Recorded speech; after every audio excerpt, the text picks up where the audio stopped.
Welcome in, ladies and gentlemen, to this Thursday edition of All Access AM. I'm Billy Embody. Thanks for joining us.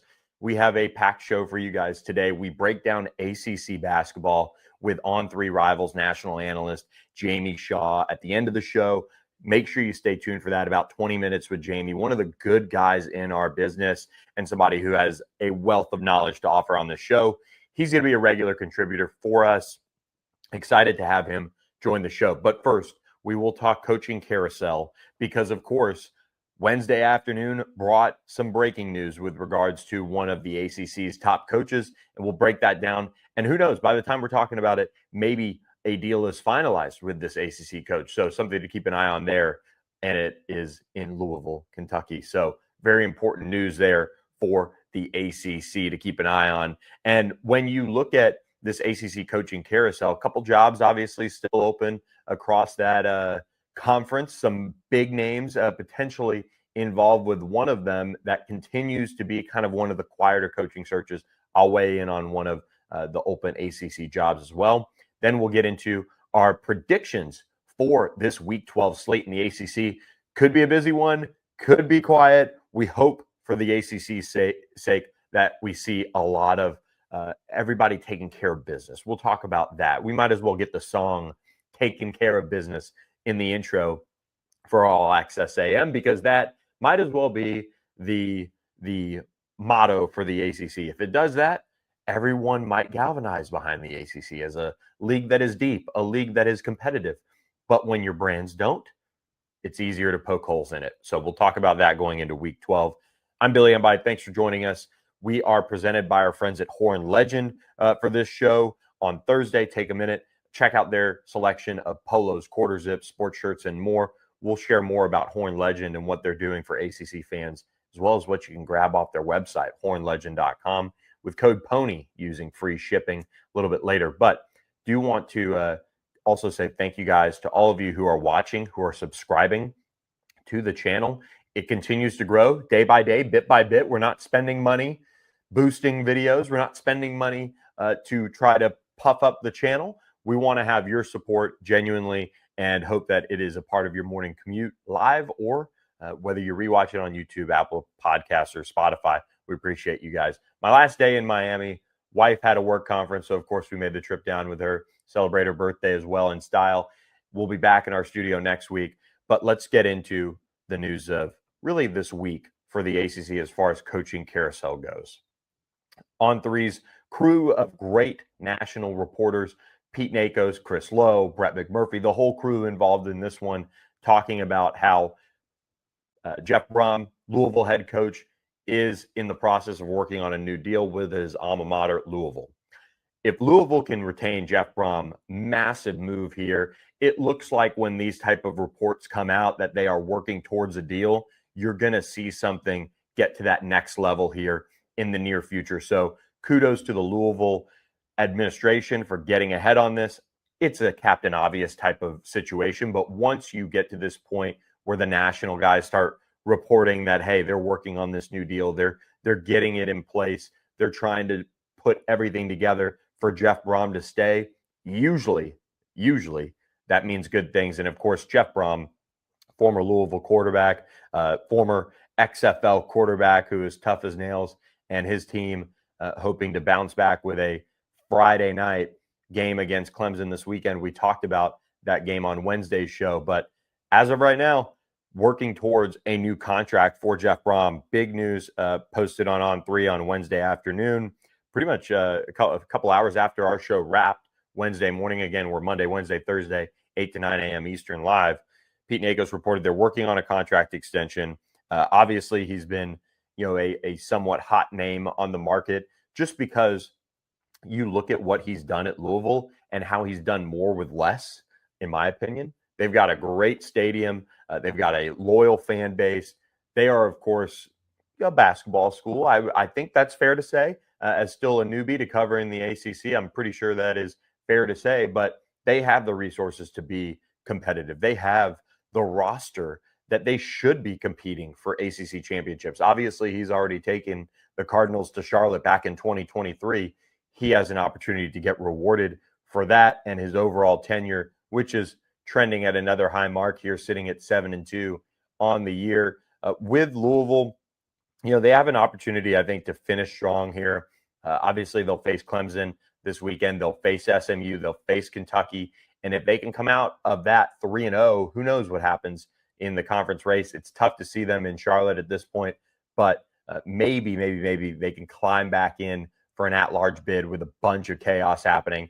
Again, they need a lot of help, but they do have that win over Miami. So as of now, Jeff Brohm looks like he's headed down that road to staying at Louisville. I know this report doesn't necessarily say that, but he makes $5.9 million at Louisville right now. They can bump him up to another level, put him up into the upper echelon of ACC programs. You've got Dabo Swinney, you've got Rhett Lashley, you've got Mario Cristobal. The market is being set fairly high, and when you can beat top 10 teams like Jeff Brohm can, he's going to command a salary that reflects that body of work that he's put in at Louisville, in just a couple of seasons here so far. So exciting times for Louisville fans to see Jeff Brohm putting his head down, continuing to work, and focus on wrapping a contract extension with Louisville. So Penn State, Florida, they've been talked about as options with Jeff Brohm. Everybody knows Florida is courting Lane Kiffin. There's no doubt about that. But to have those two programs kind of circling on him a little bit, that's worth knowing, worth acknowledging. He deserves a new contract, and it seems like things are getting closer in that regard. Virginia Tech, another opening. Of course, Stanford open as well, but Virginia Tech, let's pause there for a moment before we get into this Week 12 slate, because we do have a lot to get to. We're an hour show. One day, maybe we'll get to two, but we have a lot to get to. And Virginia Tech is a coaching search that has been relatively quiet. James Madison's coach, Bob Chesney, has been talked about in that coaching search. James Franklin has been talked about in that coaching search. I think each would be outstanding in their own ways for what Virginia Tech is trying to do, which is to stabilize, to legitimize, and then to escalate it to the next level again like they were in the past for this league. So this is a really important hire that they have to get right. The question is, do you go down the route of seeing if Shane Beamer will come home?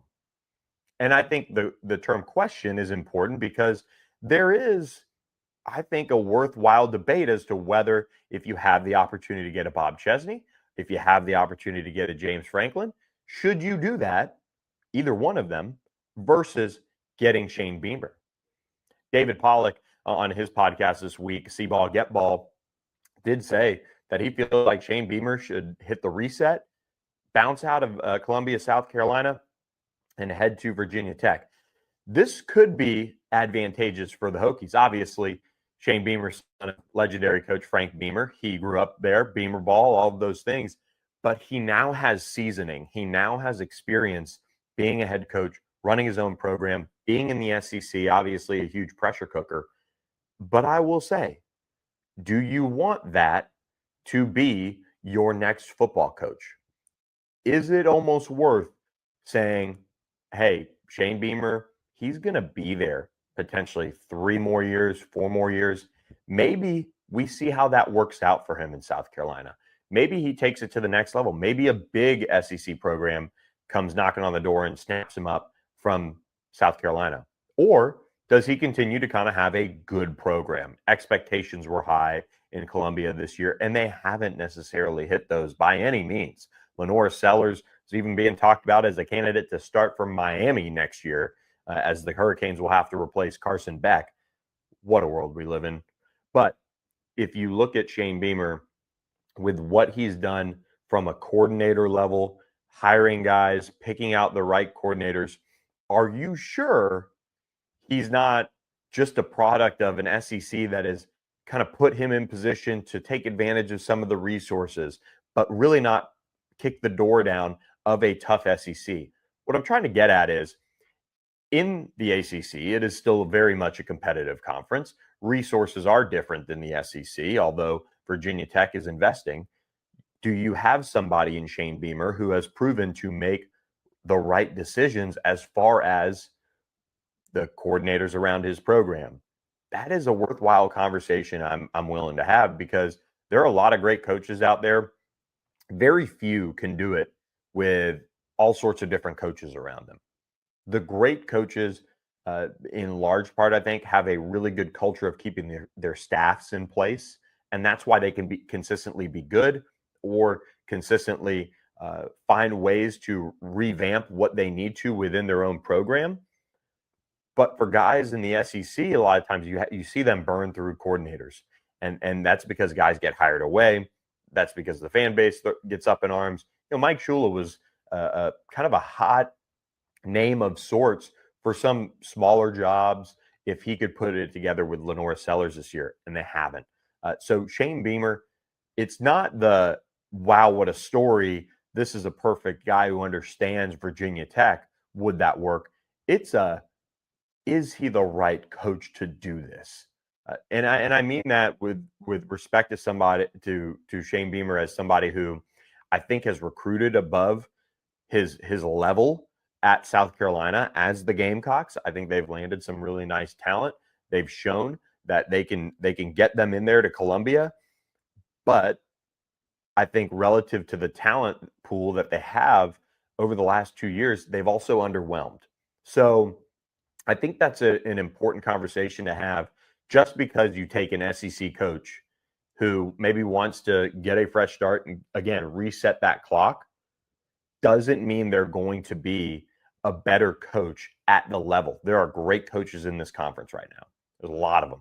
And a lot of them are building their own programs. A lot of them are starting to rise. You look at Jake Dickert at Wake Forest. Tony Elliott's kind of put things back on a upward trajectory at Virginia. Of course, Mario Cristobal is always going to get talent. Dabo Sweeney's always going to get talent. Rhett Lashley and SMU are on the right track and continuing to build a program in a very well-respected, competitive manner. Cal, Louisville, it is a tough conference. And you need somebody who I think is a builder. I think James Franklin is the guy at Virginia Tech. He can stabilize the program. He can take it to that next level. And then you see years from now, if you're Virginia Tech, does it pan out? And does it give you ACC championships? Does it give you a national championship? All of those things are worth watching unfold. But for me, James Franklin's won everywhere he's been. It is that kind of perfect opportunity to take someone who is clearly, been slighted, who I think is motivated, and who I think would be a tremendous football coach in the end. So something to think about when you talk about the Virginia Tech job is they quietly, I feel like, have options and all sorts of different opportunities to make a statement in a different way. You can get Bob Chesney at JMU. You can get James Madison. You could potentially get Shane Beamer. So something to think about there. Our friends at Horn Legend are giving us all something to think about with their selection of polos, quarter zips, sports shirts, vests, and more. And I tell you what, when you look at what they have in store for all of us here, it is no wonder why they're one of the hottest clothing brands in the country right now. And I encourage you to go over to their website and also check out their new line of jackets. The jackets are a perfect gift for your significant other. I think this is, my wife, she loves watching the show. There's no doubt about it. But I do know she'll miss some of the shows. So this is a perfect opportunity to say, hey, maybe I'm going to grab her one of these jackets and use code PONY for free shipping on the show that we give you guys. You can hook it up, grab one of these jackets that are just unreal. Again, free shipping helps you out there with our friends at Horn Legend. By the way, the free returns are also a great way to go ahead, make the purchase, and if you don't like it, or if you don't have the right size, what have you, they can exchange it for the size that helps you out. So make sure you check out their jacket selection for your special someone. And of course, it's pullover season. That's what my go-to is this time of year. And they've got plenty of options, whether it be hood or hoodless. They can hook you up with a great quarter zip. So many options there. That's what I love about Horn Legend. Really excited to get my orders in here before Christmas, hook up some family and friends maybe. Maybe we'll give away a pullover or a quarter zip or one of these items here on Horn Legend for you lucky listeners. As long as you guys are hitting that subscribe button for me, maybe we give one away and we do one as a prize and as a thank you to listening to All Access AM. So, coaching carousel, coaching decisions still to be made for some of these programs. And look, no better time to be at on3.com as well for this run, because Pete Nakos is one of the best in the business at dropping coaching carousel news, transfer portal news. So you could subscribe to On3 and Rivals, get it as $1 for your first week, and then you pick your school and you get the message board too. You get the community of your favorite ACC school. So a great time to watch it. Again, Pete Nakos has the latest on these coaching carousel opportunities that are out there. Florida State, Boston College, NC State, North Carolina, even dropped a note on Clemson, because that's the world we're living in these days. Is Clemson is a job to watch when it comes to maybe a decision being made. Just kidding. You don't have to read the article. Dabo Swinney is very much safe. Let's get into week 12. Week 12, hopefully, brings everybody's blood pressure down a good bit, allows everybody to reset. But the great thing about week 12 is we lead off on Saturday with an outstanding football game. And Nathan Breisinger, if you watched the Wednesday show, did an awesome job previewing this one for the Pitt Panthers, taking on Notre Dame. That's number 22 versus number 9 in Pittsburgh at the formerly Heinz Field. They're going to be a packed crowd for this one. And the thing about this game as we go into this matchup is, man, can you imagine if Pittsburgh can take down Notre Dame? Notre Dame does lead the series 51-21-1, and the last meeting was a 58-7 win for Notre Dame in 2023. This one seems like it has the opportunity to be more competitive. ACC fans hoping for that. It's a non-conference game. It's an opportunity for this Pitt team to just cut Notre Dame's playoff chances at the knees and help the ACC in that regard, because Pitt can go lose this game and go on to win the next two and find themselves in Charlotte, win an ACC championship. But, oh, by the way, because you lost to Notre Dame, you're looking at a situation where the Irish are in versus maybe a team like Miami sneaking in, a team like Georgia Tech or whoever you play in the ACC championship sneaking in. It wouldn't be Georgia Tech, I don't think, because of the tiebreaker, but a Miami, a Duke, and an SMU even. How can you make this work for the ACC? Go out and beat Notre Dame. 12.5-point underdogs at home, according to BetMGM. The total on this one set at 55.5. I am going to take Pitt to cover. I think this is a Pitt team that offensively is going to give Notre Dame more issues than the Boston College Eagles gave them, obviously. I think the Pitt defense is well equipped with their two linebackers to play at a high level. Again, I don't want to spend too much time previewing this game because our friend Nathan Breisinger did such a good job.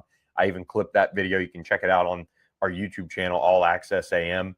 But for me, Pitt, Mason Heinschel, what he's done, they put up 30 points in every game Mason Heinschel started. They have a chance to do something really special. And I think Pat Narduzzi has a team that has a chance to be special. I know our friends Eric McLean and Kelly Gramlich had Coach Narduzzi on earlier this week previewing the game. It is a real chance here for Pitt to cement itself as a college football playoff team if they can take care of business after this game. There's no doubt about it. But Notre Dame's been able to put up points offensively at the same time. Jeremiah Love, CJ Carr kind of leading the way on that offense. Jadarian Price. They've got weapons. This is a really athletic Notre Dame team, in my opinion, at the running back position, obviously, but even some of the skill position players. I think that's where Marcus Freeman's really taken it up a notch as far as recruiting guys who have a chance to really, really go in the NFL, and they're starting to build that pipeline, of course, of skill position talent. So, can Notre Dame slow down Mason Heinschel? Their defense has been playing great. They haven't given up more than 30 points they haven't given up 30 points since the Purdue game when they won 56-30. That was in week 3. They've given up 24 to USC, but outside of that, it was 13 points to Arkansas, 7 to Boise State, 7 to NC State, 10 to Boston College, and 10 to Navy. So this is a real challenge, though. You look at most of those teams, you're not seeing a really scary offensive threat. I think USC is a little bit overrated, but they're still capable. You're still dealing with Lincoln Riley as the play caller, but the Notre Dame offense has been able to get theirs. Again, how much of this is schedule? How much of this is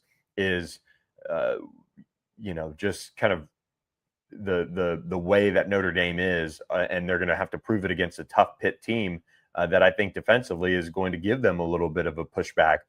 You look at Pitt's schedule, they've faced some teams with athletes. They lost to Louisville, but still put up 27 points. They lost to West Virginia, had 24 points. They made the quarterback switch after those back-to-back losses, and they've been on a tear. 48 points against Boston College. Obviously, Notre Dame put up 25. Took them all 4 quarters to do that. Again, not trying to base this game off of one game, but sometimes it can be eye-opening when you see a team face a similar team, and you've seen that team go out and dominate on one hand and maybe not dominate on the other. So something to watch there. And then, Pitt has really just, turned it on, since then. Like I said, 30 or more points every game Mason Heichel started. So not the best schedule in the world either. So this is a huge test, but a good number of these teams have athletes. Good number of these teams really play hard. So if they've got Desmond Reed, if they've got Jakiri and Turner, they'll have a chance to make some things happen. So really interested to see how all of this goes. The ACC needs Pitt to not only cover that 12.5, but they need to go out and win the game. So really intrigued to see if Pitt can do that. But my bet, my opinion on that one rides with the Pitt Panthers covering that game. I think they can win it. I would not take them necessarily straight up. I'm sure if you can grab an alternate line on that one at maybe 10 points, you could feel even better about it. But I think the Pitt Panthers have that edge to them. I think the crowd, the city, College Game Day, ACC Huddle really got a chance to show this one across the country that Pitt's for real, and they're going to be for real for a minute with Mason Heichel. So we'll see how the lights for that Pitt team fare going into this one. It'll also, if they can get this win, really help the strength of record, I think, for Pitt as a whole, since they'll be able to finally, look at that Notre Dame game and see it in real life and all of those things. So keep a close eye on that Pitt game, of course, noon Eastern time on ABC. We previewed the Clemson-Louisville game. I don't want to make people think that I'm ignoring that one, but we did preview it on Wednesday's show. I just think Louisville has a chance to get right back on track here and get it going again and just prove that, the overtime loss was the overtime loss. So we do have Louisville over Clemson, and I'm taking the points there too. Again, as we're recording this, they're favored by 3.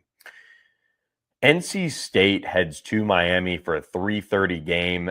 This is another interesting one because NC State is the quote-unquote ACC giant killer. Virginia and Georgia Tech both have lost to NC State. We all know the story of NC State not counting for Virginia in the standings, which is mucking this thing up a little bit more. But NC State heads on the road, 14.5-point underdogs here.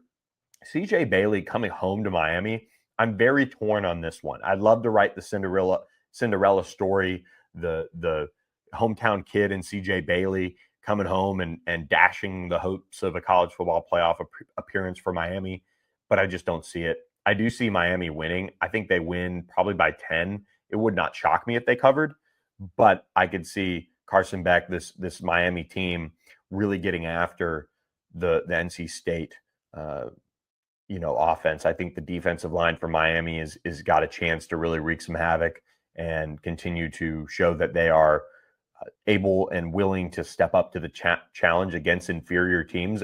And what I mean by that is, Louisville and SMU obviously are two teams that have the talent. SMU's been to the college football playoff. Louisville's been to the ACC championship recently. And obviously all these teams change year to year, but there's a kind of a difference of level of confidence of both of those teams and their ability to win big games. When you look at Miami playing against an NC State team that really hasn't won too many games that are important enough to make them matter now. Like NC State can lose this game, they can win this game. It's not going to impact anything for them. I think this is a game where Miami takes advantage of that and continues to show that they beat teams like that don't have anything to play for. So very different than Georgia Tech falling asleep there on defense and losing and costing themselves a lot in that respect against NC State. But Miami has shown at least that they don't necessarily lose to teams like this. You know, I think this is a very stable NC State program for better or for worse, but Miami's going to flex their muscles here. I think they win by 10, and I think it's maybe a late score that kind of tightens it up a little bit there for Miami. Georgia Tech at Boston College, 3:30 on ACC Network. You have to have it, obviously, if you're Georgia Tech, and you can't go up there and lose. I mean, period. And it's hard. You've got 2 weeks of that NC State game weighing on you, but this Boston College team, if they start shredding this Georgia Tech defense and you see it get competitive and you see it start to get weird up in Chestnut Hill, good grief, man. Poor Brent Key, and he's just going to be beside himself if they're in another shootout. But here's the thing, they should not be. This is not a Boston College team that should keep this any closer than the 16.5 points that Georgia Tech is favored by. The total on this one set at 58.5. I think this one screams like a 42-10 type of win, kind of similar to what SMU did to them, maybe even 35-10 because Georgia Tech maybe gets, controls the clock a little bit more, things like that. But again, Boston College offensively is just so inept right now. They don't have the talent, I think, to really take their offense and say, hey, the only way they win games at Boston College is by really making it a physical ground and pound, control the ball for so much that they maybe score on a few drives and they are able to kind of push things over the top there. But Boston College, I don't think, has the offensive firepower to keep up with what Georgia Tech has. Haynes King is going to, I think you could make the argument that Haynes is probably going to channel a little bit of his inner Tim Tebow, just the kind of leaders they are and the willingness to will their team to victory. That's kind of where I think Haynes King's season and career are headed towards with Georgia Tech. And for much of it, it's been that way. But now more than ever, this final 3-game stretch, BC, Pitt, and Georgia, that is what we're going to see Haynes King, at least in the next two. We'll see what happens in Georgia, have the opportunity to do. They're huge for ACC, of course, in terms of the championship race. They've got to get by this one, and then they can put all their focus on Pittsburgh next week. So I do have Georgia Tech covering that 16.5. It's a lot of points on the road, but that total, that 58.5, makes me either think Vegas feels like this is going to be some wild, 45, 30-ish shootout, and the Georgia Tech defense is still terrible, or could be hanging around that 45-10 type of game, very similar to what SMU did to Georgia Tech last week. What SMU did to Boston College last week. I've got Georgia Tech covering, and maybe you might want to take the under. I don't know the weather up there this weekend, but 58.5 is a lot in that one. Finally, in that 3:30 slot, 3 games in that 3:30 Eastern slot. Virginia at Duke, ESPN2. Big one here, obviously, for both teams. One loss in ACC play. Virginia takes on Duke with a chance to put the knockout blow to Duke in this one for their ACC championship hopes, in my opinion. That would pretty much, I don't know if it would mathematically eliminate them, but it sure as heck would pretty much knock them out with a couple games to go. Of course, UVA hoping to avoid that on the road at Duke. That's another thing to keep an eye on. But I think you look at this UVA team and what they've got going for them.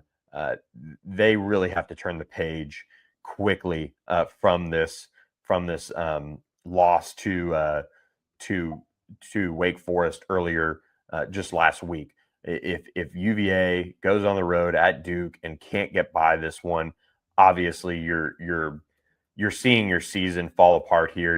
You're seeing the just overall Cinderella story fall apart on you. And if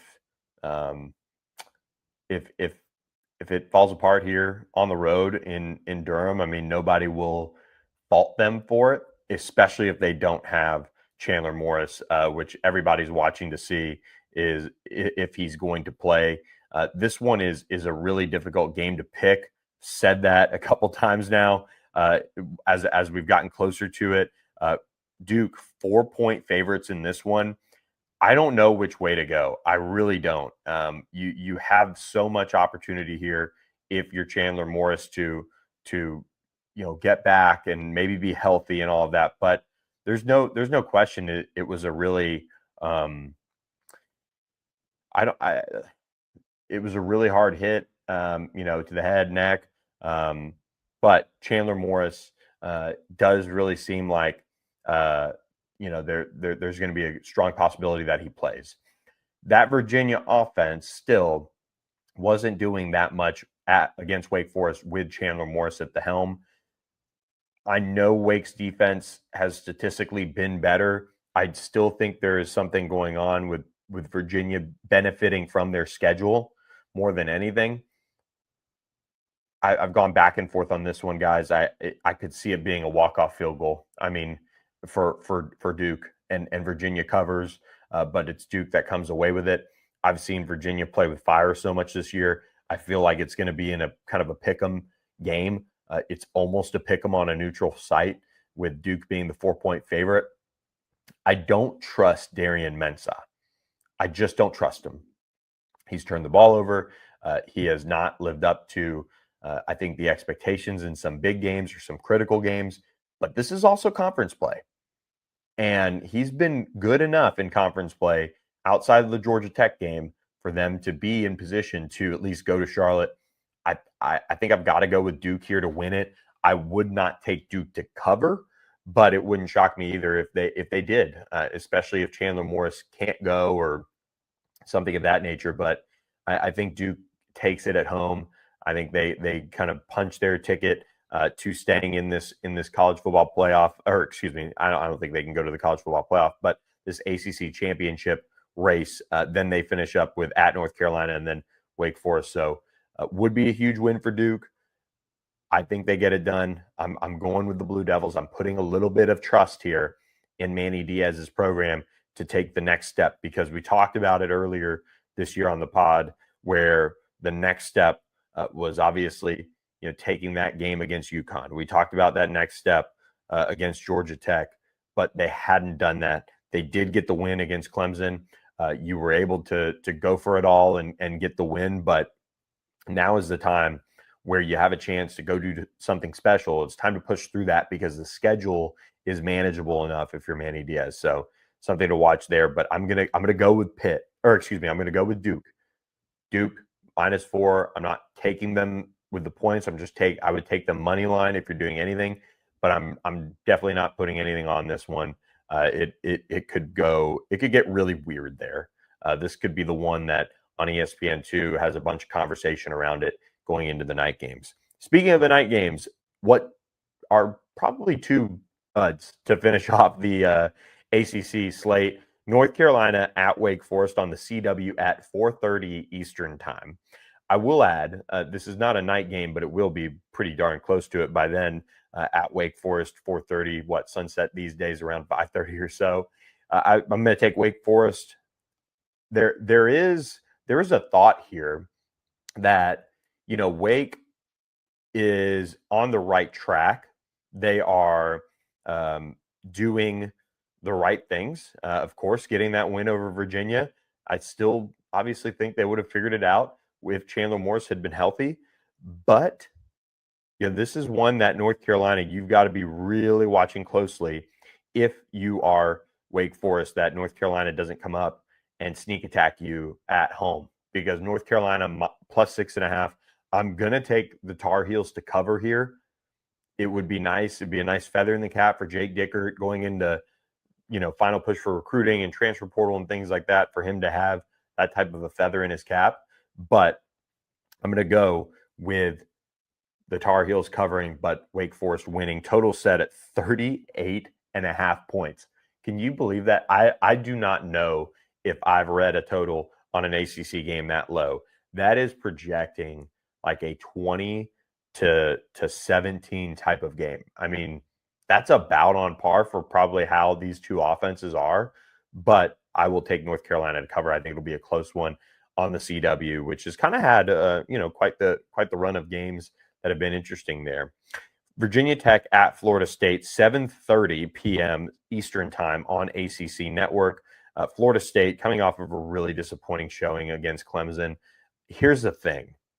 We talked about earlier on the show, Pete Nakos having all the scoop on all things coaching search related, and Mike Norvell, conversations around him continued to be had. If you lose this one to Virginia Tech and an interim coach in Philip Montgomery, who still should be getting some consideration for the job, one, does that seal his fate? Because then if you're Florida State, you obviously you end the season with Florida, but then you go on the road at NC State, which is a tough place to play. Could this game seal his fate? Virginia Tech comes into this one 3-6 on the year. I kind of thought there was maybe a hope and a prayer that maybe they would find a way to getting to bowl eligibility for Philip Montgomery, but it doesn't seem like it. Obviously, this could be the run that they would have to go on starting here to get there. Plus 13.5. This one is scary. I almost want to pick Virginia Tech to cover this spread. Maybe they have one more kind of push before they play Miami, before they play Virginia, in them to kind of, make a statement, before they, again, face two top 25 teams. Florida State, I wonder. And again, I like Mike Norvell. I like Mike Norvell as a coach. I like what they could be if they kind of get their house back in order, because I think he's good at the helm of a program. I really do. And I know that's strange to think, but he didn't just luck into how well they did at Memphis and some of the seasons he's had in Tallahassee. It's just not been perfect. But I wonder after that Clemson game if there's fight left from Florida State. I just wonder. And you're at home for this one. If they come out flat, this one could seal his fate. If they lose it in particular, I would go with Virginia Tech plus 13.5 here. This is an interesting one. This is really interesting. If you're Florida State and you're a player and you want Mike Norvell to be the coach, you need to make me look like an idiot picking Virginia Tech to cover. If not, it shows me you really kind of quit on what they've got going on this year. And that would be back-to-back years that they've quit on what's been going on. So that would be as damning as anything when it comes to if Mike Norvell should be retained as the head coach of the Florida State Seminoles. So with that, that's our lineup picks. We've got Louisville, just straight up and with the points, and all the way to Virginia Tech covering against Florida State.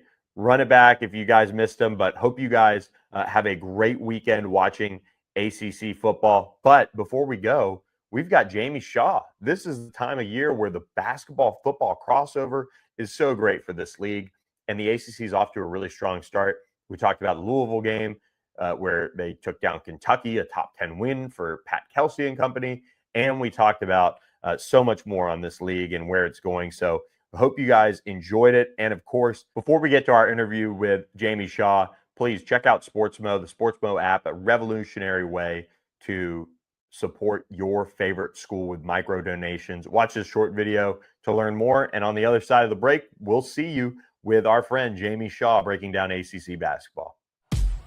Sportsmo lets you make a more direct impact on the game because it lets you, the fans, fund your favorite college football teams in a straightforward way. In a you win and I'll give way. In a I need you to show me your running game is alive and then I'll donate way. These real-time tax-deductible microfunds lead to impact your team can feel. Every cent you send mixes with every drop of sweat they put in. Form your squad. Boost your friends when a play comes through. A new way to follow the game. And cha-ching, your favorite team. So what do you say, difference makers? Ready to power the play? Sportsmo. Download today. Let's smo. Really excited to be joined now by On3 Rivals national analyst Jamie Shaw. Jamie, you are a man of many hats, many talents, and we appreciate the time recording this on signing day, which, as you and I talked about before, we don't always keep track of the date of early signing period for basketball like football does. It pops up there. It's in the season, but we really appreciate your time joining us to talk some ACC hoops. Man, Billy, it's great, man. It's awesome time of year. We got basketball starting, and they're actually playing real important games early on. We got signing day coming, so the recruiting process, and then Chick-fil-A just put out their peppermint milkshake stuff yesterday. So I mean, it's like everything coming together at one time just to be awesome. Breaking news right there. For those of you that didn't know, the peppermint milkshake, Jamie Shaw, big fan of, and you'll have to try it. And maybe Chick-fil-A will jump on as a sponsor. We'll work on that, right? The early signing period, we'll get to that. A couple 5 stars, of course, in the ACC world that we're wanting to talk about, break down. But I want to talk about ACC basketball, early goings of non-conference play, good returns for the league. Everybody's only played 2 or 3 games, but to be 35-1 in that first week and to get some signature wins earlier this week, Louisville over Kentucky, a big step in the right direction, it seems like, for this conference as a whole. No, for sure. I think ACC came under a lot of fire this past season. With how, I don't want to say it was down. I mean, gosh, you had a team in the Final Four and all that, but top to bottom wasn't necessarily what it had been in the past. I think this year, while it'll be interesting to see if there's somebody at Duke's caliber that was last year, the Final Four type team, the second tier is so much deeper with talent. And then you're looking through at all the freshmen that are coming in and the influx of guys that have come into the league. There's just a lot of talent, and just like college basketball as a whole, a ton of parity, as to where everybody's going to finish, and anybody can win on any given night. It's just, it's gotten to be really, really fun. And, ACC's kind of back as to where you expect the ACC to be. UNC getting somebody like Caleb Wilson, obviously we'll talk about him in a moment, just named the player of the week. He's obviously an elite talent. But let's start with the big news. Seth Trimble, being injured, a freak accident. Our friends at Field of 68 pulling back the curtain on that. This is a massive blow. A veteran guard, somebody that I have a lot of respect for in the league and how he plays. And UNC is going to have to figure out how to bounce back from this and manage this portion of the schedule without him. Well, it's going to be very interesting to see what they do. What Seth Trimble brought, one, it was a voice into the locker room. Obviously, this is his 4th year there, been through the program, understands as to what it is Hubert Davis is trying to do, but he's also the best perimeter defender on the team. Somebody that can guard at the point of attack, slide down multiple wings, and do all that stuff. So it's very interesting to see defensively how they adjust to that. Bring in Luka Bogovic, got to start last night. You see some offensive spacing, and he adds another dynamic offensively that possibly Seth didn't have with more consistent shooting, and also somebody who's able to create ball in hand. So there's some offensive stuff that Luka brings to the table that Seth might not have, but defensively, it's going to be very interesting to see the adjustment that Hubert makes, especially while guarding at the point of attack. And with that Seth Trimble injury, it's more important that Caleb Wilson continues to play the way he is. 23 points in his first week, named the ACC Player of the Week, 5.5 boards to go with that. Helped the Tar Heels get a win over my wife's alma mater, Central Arkansas, and of course number 19 Kansas. But a really talented player that a lot of people are pegging to be number 1 potential draft pick, maybe somewhere in that range.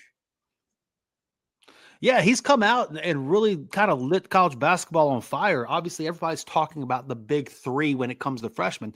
You had AJ Dabansta, Cam Boozer, and Darren Peterson. But then Darren Peterson and Caleb Wilson went head-to-head. Caleb Wilson was the best player on the floor in this game. You're seeing the two-way ability that he brings, his ability to guard multiple spots, slide down a lineup.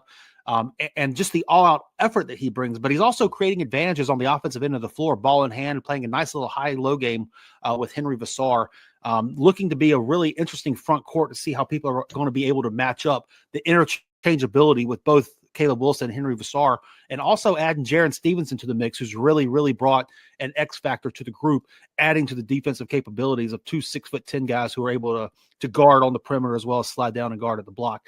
The UNC team on paper is very interesting, very intriguing, spearheaded by Caleb Wilson, but also has a band of brothers around him that can all step up and make plays.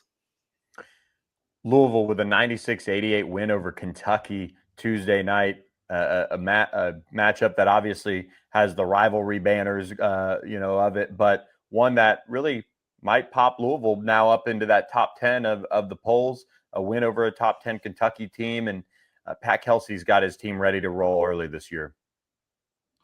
Looking at this Louisville team, the curiosity for me was not anything to do with the offensive end of the floor. They had multiple guys that could space the floor, play within Pat Kelsey's system, but defensively, especially on the guard spots, were they going to be able to get enough stops? Last night, they were able to put enough pressure on the Kentucky team. It never seemed that Kentucky was able to get into a rhythm. It seemed the offensive stuff that they were getting was none of it was easy. It was all a little bit forced. They were disjointed throughout the course of the game. And it seemed like Louisville was able to dictate the course of the game from the beginning.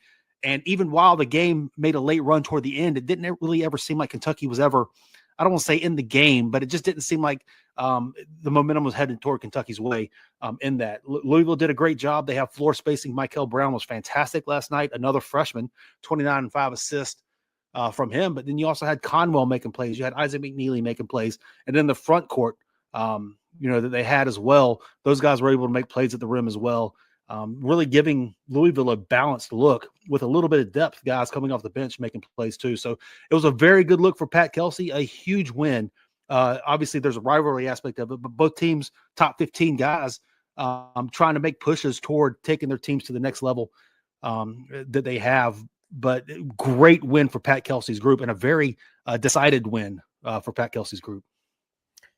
When you watched Michael Brown as a prospect, what stood out about him, and what has allowed him to really step into this lineup and be that instant impact player right away? Because it's a lot of pressure on a freshman to have that type of a role, and for him to deliver the way he did. I believe he led all scorers in points. That's a early feather in the cap in his career, and one that has to make Pat Kelsey smile from year to year.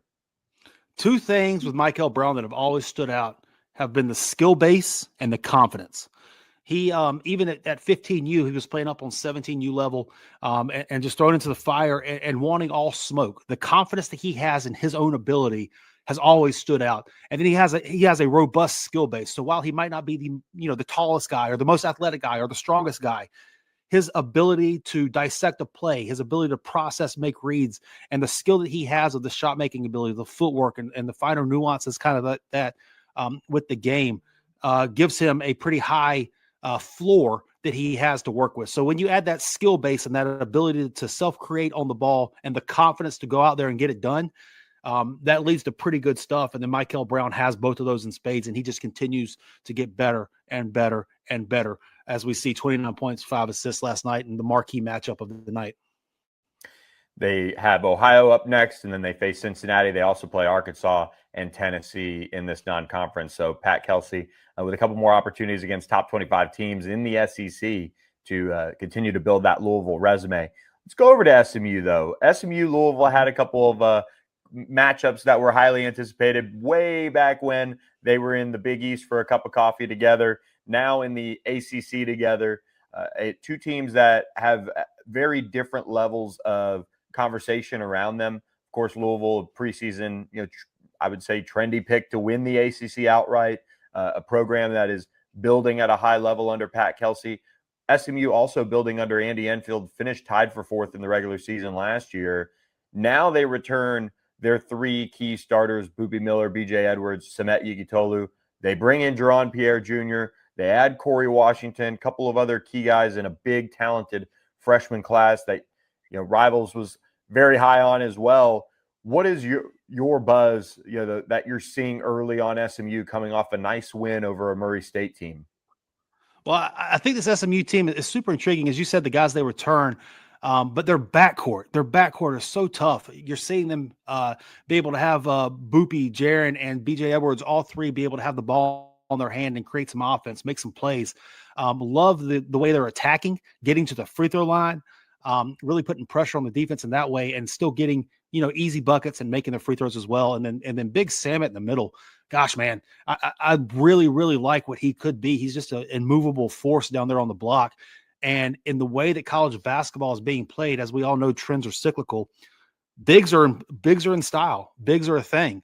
A guy who can create advantages in his space, in his area around the rim, is a huge advantage. So to be able to have that guard play, guys who can put pressure on the defense consistently, get in the paint and make a play, have three of them, ball in hand, able to do that. And then you have the versatility of Washington and then Salmon in the block. There's a very intriguing starting five that this SMU team has, and it seems that they're kind of clicking right now as well. Do you think they can find themselves into that conversation to be in that top four again, or is this conference right now just that much better than last year, kind of taking some steps up with NC State hiring Will Wade? You've got Louisville taking that next step, it seems like, early on. We've talked about UNC and kind of the upside that they might have, especially once they get Seth Trimble back. But a lot of expectations around Dallas for SMU to make the tournament, number one, but to maybe take that next step in league play as well. Well, we talked about it a little bit earlier with the ACC, and maybe while they don't have that top tier team like Duke was this past year, the second level is so deep. There's a lot of parity within there. And I think SMU falls within that grouping of players that they can beat anybody on any given night. What it's going to come down to is actually beating people on any given night. Having to get that consistency, finding a way to win close games. And for me, maybe building a little bit more depth, getting a little bit more, that you can dependable with the depth with the SMU team. But I think very, very easily we could look up in March and see this team with a tournament berth and all that stuff. I think the talent level's there. I think the ability is there. Andy Enfield's done it before. There's some belief, I believe, within the locker room. And I think the ACC is lined up as to where a team like an SMU could actually make that type of run. Just imagine Jaden Toombs, obviously a tough accident for him, having the injury, and, they get him back. Maybe they get him in time for some of these SEC matchups, but as long as they can work him in before that ACC slate, he'll have a chance to show why he was a top recruit for you guys at Rivals. For sure. A big physical player. I mean, you just love the effort that he brings. He's a strong guy, got a lot of ability, but the effort that he brings puts him consistently in play. So he'd be a nice little matchup to see with Samet, a nice little, I don't know, backup, or I don't even know if backup, fire and ice with Washington, a different look that you give with Washington when able to go jumbo and big and all that stuff. And then with Samet there beside him, Toombs is a very, very nice player. NC State, of course, the talk of the ACC, hiring Will Wade away from McNeese State and leading off with, North Carolina Central, UAB, 2 wins there for Will Wade's team to get off to a 2-0 start. Darian Williams, one of the most dynamic players in the country, highly thought of. This roster for Will, I mean, he's got the pieces in place to make this season something potentially special for NC State in his first year. Just maybe finishing in that top 4, being able to potentially be a tournament team, which he has the expectations that they're going to be one.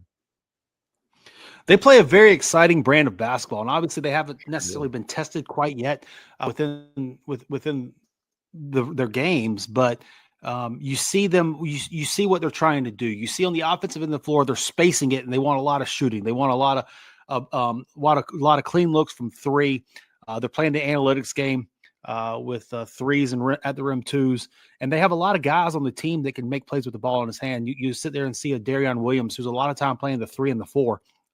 There'll be some nights where he leads the team in assists. You have Quadir Copeland at 6'6", who's initiating the offense on a lot of possessions. As well. So, and then obviously Trey Holloman, you have the shooting of Paul McNeil, who's taking a huge step. Matt Abel, what he's able to bring at 6'4", 6'5" as a guard with some ball handling ability as well. So you see what they're trying to do on the offensive end of the floor, have multiple guys on the floor who can, 1, space it and shoot the ball, and 2, also create offense with the ball in their hand. And you're going to see the analytics game being played. I think on night 1, they tied the team record for most 3s made in a game, 19 or 20 or so. But then the defensive end, they play a very hounding style, very versatile, switchable style of defense, getting up in you, extending you out away from the basket as well. So there's a very aggressive defensive style of play coupled with the floor spacing, the shooting and creation on the offensive end.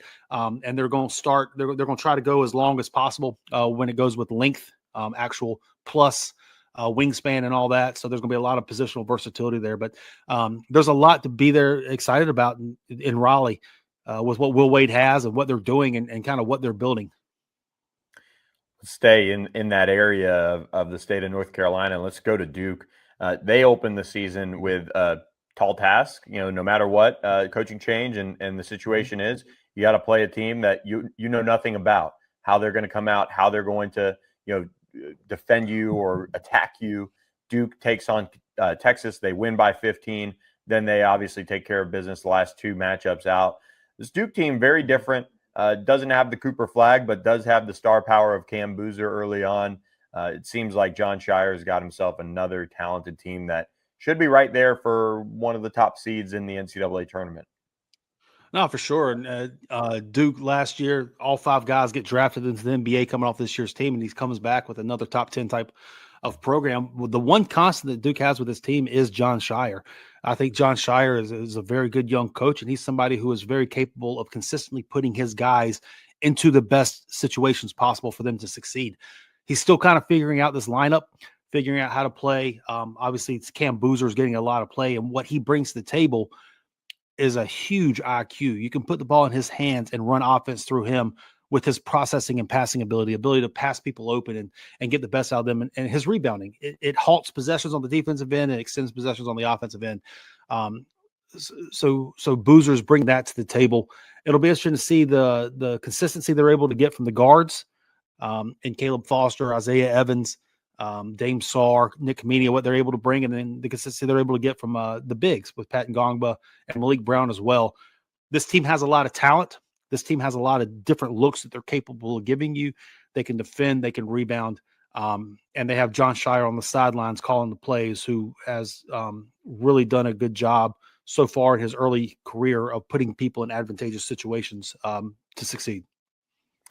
Let's stay with somebody with some Duke ties. Jai Lucas, we switch over to recruiting. This is the early signing period. Some of our listeners don't necessarily know maybe that you and I work for On3 and Rivals.com. So we cover the recruiting side of things of basketball as well. Duke obviously always brings in plenty of talent. We talk about that. But Jai Lucas gets hired away from Duke to run this Miami program, and he gets in his first recruiting class a top 10 talent in Caleb Gaskins, a 5-star. Tell some of the listeners out there to All Access AM what they can expect from this big-time get for Jai Lucas as he joins the Hurricanes in the class of 2026. Yeah, for sure. So with Caleb, what you look at, you see a 6'8" player who's able to pull gravity and complement a lot of different looks. 6'8", long arms. He can guard multiple spots on the floor. He can play at the point of attack against wing perimeter-based forwards, but he can also slide down, use his length and size to be able to guard on the block a little bit as well. So there's positional versatility when it comes to the defensive end. On the offensive end, it's the jump shot. He has a very pure jump shot, hits the balance points, high release, very consistent when it comes to what he brings on that end of the floor. And he plays well in the gaps. He cuts well and uses his length incredibly well on the offensive end. While he's not super bursty, he's not going to break it down off the dribble. He's able to play off ball, pull gravity, consistently knock down shots, and kind of elevate the floor of the team around him because he's a high efficiency, low usage guy. In the fact that it just helps everybody else, the spacing that he brings, but also the multiple spots he's able to guard. And sticking with, or going back to Duke, I should say, and we'll wrap up the recruiting part of this and get you on your way, Jamie. Busy time for you, but Duke does go into Texas, where we're based out of normally, and gets a 5-star prospect, Bryson Howard, one of the top players in the country, right in the Frisco area, who has really blown up over the course of the last, 6, 7, 8 months. A prospect that many programs came after, but it's the Duke Blue Devils that end up getting him out of the Dallas area. What are the Blue Devils getting in Bryson Howard? Yeah, what a story he was. I mean, literally coming up in May, he didn't have a single high major offer to his name. He ends up choosing Duke over Kentucky and North Carolina as his final group. Just an unbelievable rise he had there, and very deserving of it. Jumped up to number 3 overall um, in our most recent rivals update. He's the son of Josh Howard, a former NBA wing. Played in the league for a lot of years, had a lot of success. Bryson's 6'4", long arms, and you really like, again, a guy who can dribble, shoot, and pass toward an advantage. He plays well within a team construct. He's not ball dominant at all. So again, one of those high efficiency, low usage guys. He can knock down shots. He can get downhill off the bounce, play within a phone booth. He's a very good athlete. And again, much like Caleb Wilson, different positions, but he's a versatile defender. He can guard at the point of attack.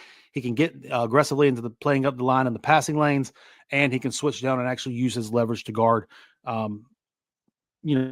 forwards on the block. So there's a lot of versatility on the defensive end of the floor that he brings, and he's a great complementary player at the guard spot. Again, able to secondarily create, but also create advantages by his shooting, pulling gravity, as well as getting downhill and turning defense into offense.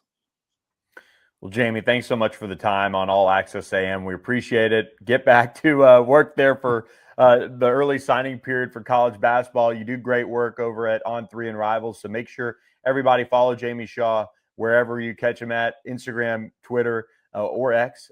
He's done a great job for us, and we really appreciate his time. Looking forward to more chats on a quieter time of year for you, Jamie. Billy, man, I greatly appreciate it, man. Keep killing it down there too, man. You're doing a great job also. So, and congratulations also. Did I just see that y'all extended your the SMU site extended your time? Yes, heck yeah, man. That's exactly. awesome. That's exciting. That's exciting to see, man. So congratulations on that and keep killing it. Thanks, Jamie. Appreciate your time, and we'll look forward to having you on. Thanks so much, man. Yeah, man. All right, there he goes. Jamie Shaw joining us on All Access AM. We appreciate his time stopping in with us on the show. And we appreciate you guys for tuning in with us. Hope you guys enjoyed a little bit of everything on All Access AM this morning, whether it be the game predictions, whether it be, Jamie Shaw stopping in, got a little bit more preview work in. It's a great time to subscribe to this channel. So make sure you hit that subscribe button, whether you be on YouTube or Instagram or X. Follow us at All Access AM. We really appreciate all of you guys who have subscribed, but make sure, most importantly, you hit the subscribe button on YouTube. Scroll down. If you're watching us on YouTube on the All Access AM channel, hit that subscribe button. In a little bit, probably 2026, early 2026, we're going to just start broadcasting on the All Access AM channel. So very important that you hit the subscribe button for us so you can get the notifications if you want them when we go live Monday, Wednesday, Thursday, 7 to 8 a.m. Central Time, or 8 to 9 a.m. Eastern Time for those of you.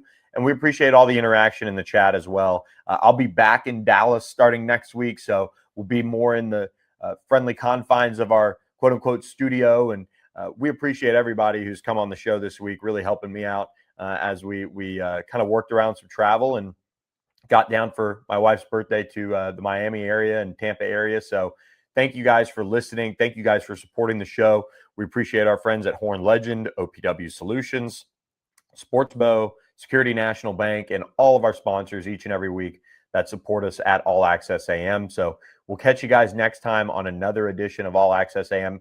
Enjoy Clemson, Louisville Friday night, and then the whole rest of the Week 12 ACC football slate. And, of course, we've got the crossover with ACC basketball right now. So hope you guys enjoy it all. Let us know in the comments what you want to see, what you like about the show, and even what you don't like. That's fine, too. We appreciate all your interaction, and thanks for listening to this edition of All Access AM. I'm Billy Embody. We'll catch you next time.